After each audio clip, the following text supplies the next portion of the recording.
Hello दोस्तों, good evening. तो बात करेंगे कल एक बड़ी अपडेट आई थी।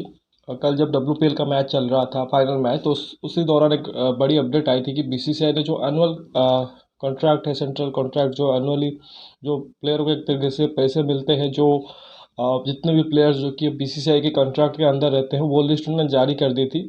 उसमें काफ़ी कुछ अपडेट देखने को मिला। कुछ जो पुराने खिलाड़ी थे, कुछ मतलब अभी जो क्रिकेट रेगुलरली इंडिया के लिए खेल नहीं रहे, उसमें आप देखो कि कुछ खिलाड़ियों को डिमोट किया गया था, मतलब उनको कॉन्ट्रैक्ट लिस्ट से एक तरीके से हटाया गया था, प्लस कुछ नए ऐड किए गए थे।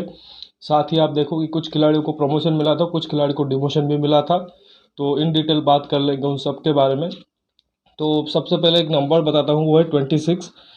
कुल 26 प्लेयर जो कि वो भी वो बीसीसीआई के जो कॉन्ट्रैक्टेड लिस्ट है उसमें शामिल है। इसके अलावा 7 खिलाड़ियों को एक तरीके से इस लिस्ट से बाहर कर दिया गया है, वो नाम मैं बताऊंगा। अब और 6 खिलाड़ी जो कि है वो न्यू एडिशन है इस बीसीसीआई के कॉन्ट्रैक्ट लिस्ट में। तो सबसे पहले आपको मैं कुल वो जो 6 ये डिटेल है, 26 खिलाड़ी प्लस 7 जो बाहर हुए हैं प्लस 6 जो नए ऐड हुए उसको बता देता हूँ। बाद में उसको फिर डिवाइड कर लेंगे कि कौन से में जो कैटेगरीज में किस हिसाब से प्लेयर ऐड हुए हैं या किस हिसाब से प्लेयर जो कि है वो डिमोट हुए हैं। तो सबसे पहले देखिए कि आपको नाम दे देता हूँ। जो 26 खिलाड़ी कुल इस लिस्ट में है, विराट कोहली, रोहित शर्मा, जसप्रीत बुमराह, उसके बाद रविंद्र जडेजा, फिर आप देखो हार्दिक पांड्या, रविचंद्रन अश्विन, मोहम्मद शमी, ऋषभ पंत और अक्षर पटेल, फिर चेतेश्वर पुजारा, केएल राहुल, श्रेयस अय्यर, मोहम्मद सिराज, शुभमन गिल और सूर्य कुमार यादव। इसके अलावा उमेश यादव, शिखर धवन, शार्दुल ठाकुर, ईशान किशन, दीपक हुड्डा, युजवेंद्र चहर, कुलदीप यादव, वॉशिंगटन सुंदर, संजू सैमसन, अर्शदीप सिंह और केएस भारत। तो ये कुल 26 खिलाड़ी हुए जो कि अभी बीसीसीआई के जो एनुअल कॉन्ट्रैक्टेड लिस्ट है उसका हिस्सा है। बाद में आप देखो जो नए एडिशन हुए उसमें आप देखो एक है ईशान किशन, फिर दीपक हुड्डा, कुलदीप यादव, संजू सैमसन, अर्शदीप सिंह और केएस भारत। तो ये कुल 6 खिलाड़ी जो कि वो नए एडिशन हुए हैं। इसके अलावा जो डिमोट कर दिए गए हैं, मतलब कॉन्ट्रैक्ट के लिस्ट से बाहर कर दिए हैं, वो 7 नाम आप देखो। भुवनेश्वर कुमार है, अजिंक्य रहाणे है, ईशांत शर्मा है, फिर हनुमा विहारी, रिद्धमान शाह, दीपक चहर और मयंक अग्रवाल। तो ये कुल नाम आप देखो कि कुल मिला के आप देखो 26 खिलाड़ी जो कि वो सेंट्रल कॉन्ट्रैक्टर जो लिस्ट है उसका पार्ट है, जिसमें कि 6 नए एडिशन है। यानी कि 20 खिलाड़ी ऑलरेडी जो प्रीवियस पार्ट रहा था उसका एक तरीके से हिस्सा रहे थे। और साथ ही में 7 खिलाड़ी जो प्रीवियसली ऑलरेडी थे स्क्वाड में, मतलब आप पिछला साल अगर देखोगे, पिछला जो लिस्ट था उसमें 27 खिलाड़ी होते होंगे, जिसमें से 7 खिलाड़ियों को एक तरीके से बाहर कर दिया गया है और नए 6 खिलाड़ी को ऐड कर दिया गया है। अब इसमें देखो कि जो ग्रुप वाइज कैटेगरी होती है, तो उसके हिसाब से अगर चलती है तो 4 ग्रेड होते हैं। एक तो ए प्लस, फिर जिसका एनुअली जो मतलब सैलरी होता है 7 करोड़। फिर ग्रेड ए, जिसका एनुअल पे होता है 5 CR। फिर ग्रेड बी जिसका 3 CR और फिर 1 CR होता है, 1 करोड़ ग्रेड सी प्लेयर के लिए। तो आप देखो कि जो ग्रेड वो ए प्लस है उसमें पिछले साल अगर आप देखोगे कि पिछले साल तक रोहित शर्मा, विराट कोहली और जसप्रीत बुमराह थे, तो ये 3 खिलाड़ी थे। इस साल उसमें एक और एडिशन हुआ है, वो है रविंद्र जडेजा।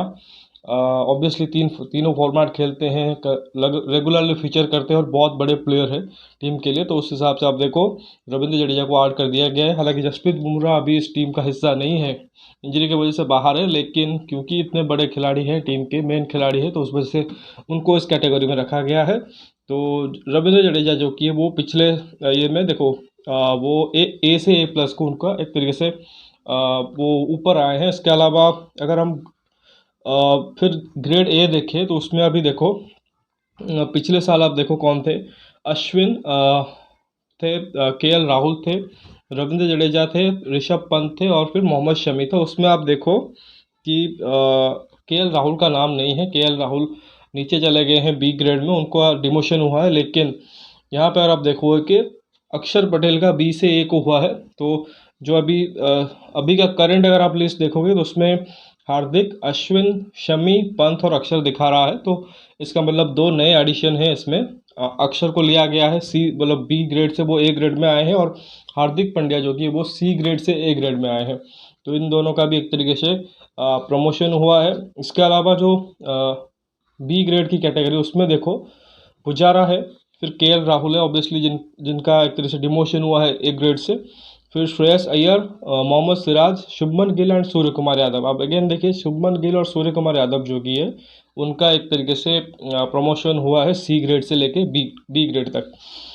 फिर आ जाते हैं सी ग्रेड में, यानी कि जो आखिरी ग्रेड होता है एक सीआर वाला, उसमें आप देखो जो खिलाड़ी हैं उमेश यादव, शिखर धवन है, शार्दुल ठाकुर, ईशान किशन, दीपक हुड्डा, युजवेंद्र चहल, कुलदीप यादव, वॉशिंगटन सुंदर, संजू सैमसन, अर्शदीप सिंह और के एस भरत। इसमें ऑब्वियसली देखो 6 जो कि लाटेस्ट एंट्री है जिनको सी ग्रेड में एक तरीके से एंट्री मिली है। बाकी इसमें आप देखो कि शार्दुल ठाकुर का डिमोशन हुआ है, वो बी ग्रेड में थे, वो सी को चले आए हैं। बाकी आप देखो कि उतना कुछ खास नहीं है।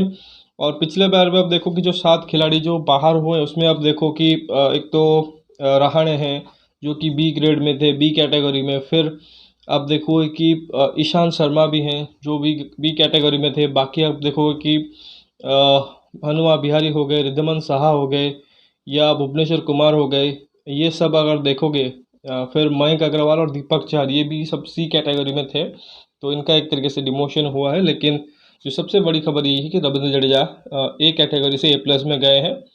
तो और केएल राहुल आप देखोगे कि वो एक तरीके से ए कैटेगरी से बी कैटेगरी में आए हैं। रिसेंटली आप देखोगे इनका फॉर्म डिप हुआ है, फिर कैप्टनसी गई है, वाइस कैप्टनसी गई है, तो ऐसे में आप देखोगे कि उनका कॉन्ट्रैक्ट लिस्ट में भी एक तरीके से डिमोशन हुआ है। इसके अलावा ऑब्वियसली जो 6 खिलाड़ी आड़ हुए हैं उनके लिए एक बहुत अच्छी चीज़ है।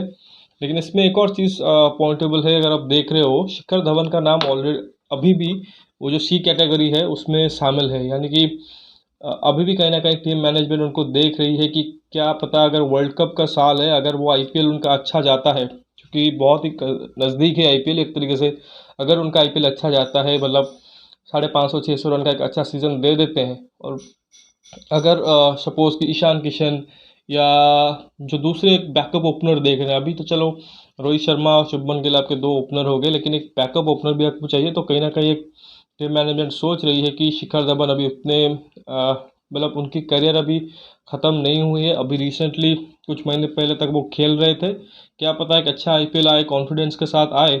और हम सबको पता है कि शिखर धवन जब आईसीसी टूर्नामेंट्स का बात आता है, स्पेशली 50 ओवर फॉर्मेट का, तो उसमें एक वो बहुत बड़े खिलाड़ी हैं, मतलब मिस्टर आईसीसी उनको कहा जाता है। जब इंडिया खेलती है ICC tournament specially 50 over format, test cricket में तो खैर अभी उतना वो नाम नहीं बना पाए, डब्ल्यूटीसी वो खेले नहीं है, टी20 क्रिकेट भी उतना उनका कुछ खास नहीं रहा है, लेकिन आईपीएल वो हमेशा अच्छा करते हैं, कंसिस्टेंट परफॉर्मर रहे हैं, तो उस वजह से उनको एक प्रोबेबली देखा जा रहा है। उसी वजह से आप देखो कि उनको जो सी कैटेगरी है उसमें अभी भी रखा गया है, ऐसा नहीं उनको बाहर कर दिया गया हो, क्योंकि आप देखो बाकी जो खिलाड़ी फिर भी देखो उमेश यादव टेस्ट टीम का हिस्सा रहते हैं।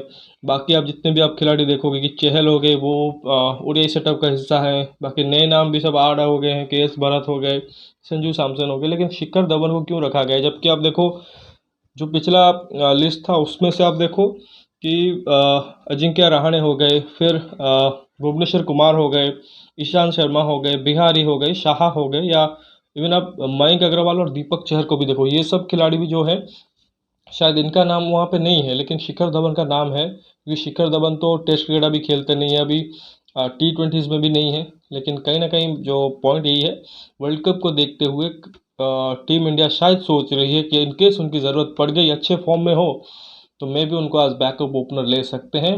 अगर शुभमन गिल का फॉर्म ख़राब होता है तो उनको भी ट्राई किया जा सकता है, और सबसे बड़ी जो जैसा कि कहा कि उनका जो एक्सपीरियंस है वर्ल्ड कप में खेलने का उसको यूज़ कर सकते हैं। तो खैर ये एक तरीके से मोटा मोटी जो आउटकम रहा जो बीसीसीआई का एनुअल कॉन्ट्रैक्ट लिस्ट था, जिसमें अभी देखो 26 खिलाड़ी कोड अभी कॉन्ट्रैक्ट लिस्ट में शामिल है, 26 खिलाड़ी। और रिसेंटली आप देखोगे कि जो 7 खिलाड़ी हों एक तरीके से बाहर है। बाकी कुछ और भी नाम हैं, जैसे हर्षल पटेल हो गए जो रिसेंटली खेले थे, आवेश खान हो गए, उमरान मलिक भी हो गए, लेकिन अभी उन सब खिलाड़ियों को अभी उतना शायद अभी शायद वो कैटेगरी में आए नहीं हैं, उस जो रिक्वायरमेंट होता है उसको फुलफ़िल करने में, शायद उस वजह से उनका नाम सब नहीं है। लेकिन यही आप देखोगे कि यही प्रोबेबली यही सब प्लेयर हैं। तो खैर अभी इस वीडियो में बस इतना ही। आशा करता हूँ कि वीडियो आपको पसंद आया होगा, और वीडियो अच्छा लगा है तो वीडियो को लाइक कर दीजिए, साथ ही चैनल को सब्सक्राइब ज़रूर कीजिए और दोस्तों तक शेयर भी कीजिए, और साथ ही नोटिफिकेशन की घंटी भी एक तरह से बजा लीजिए, ताकि हर एक अपडेट जब वीडियो में मतलब जितना भी वीडियो मैं आपको डालता रहूँ तो उसका आपको नोटिफिकेशन मिलता रहे। तो और कोई कमेंट देना चाहते हो तो कमेंट सेक्शन में दीजिए, और आपकी क्या राय है इस कॉन्ट्रैक्ट लिस्ट को लेकर, स्पेशली शिखर धवन के बारे में, कि क्या आपको अभी भी लगता है कि वो वर्ल्ड कप अभी मतलब वर्ल्ड कप के लिए अभी भी शायद वो फिट होंगे टीम इंडिया में? तो उसका भी आप कमेंट दीजिए। मिलते हैं अगले वीडियो में, तब तक के लिए धन्यवाद। जय हिंद।